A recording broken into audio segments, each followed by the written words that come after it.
Sumqayıt şəhəri 10-cu mikrorayon ərazisində Babək küçəsindəki ərzaq mağazası artıq 3-cü dəfədir ki, qarət olunur. Bu dəfəki oğurluq əvvəlkiləri ilə müqayisədə zərər çəkmişə baha başa gəlib.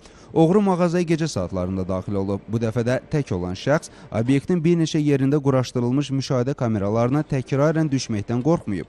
Görüntülərdən də aydın olur ki, təxminən 25-30 yaşlarında bir gənc əvvəlcə bir neçə dəfə mağazanın qapısına yaxınlaşır və içəridə adam olub-olmadığını dəqiqləşdirməyə çalışır.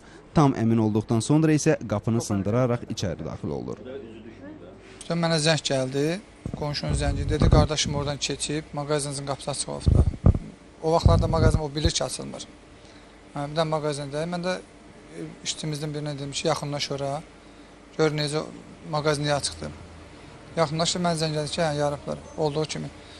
Keçən ayın 11-i həmən oğru bir dəfəm yarıb, 23-ü bir dəfəm cəhd edib girə bilməyib. Bir də bugün ayın 17-si gecəsi giribdir. Siqaretlərdir, bir də içkilərdir apardığım.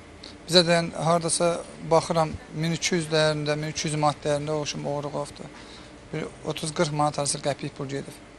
Mağazadan barmaq izləri götürülüb. Müəyyən edilib ki, naməlum şəxs mağazaya soxularkən əlcəkdən istifadə edib. Oxşar cinayətlərin artması ehtimalı nəzərə alınaraq Sumqayıt şəhər polis idarəsindən ərazidə nəzarətin gücləndiriləcəyi bildirilib.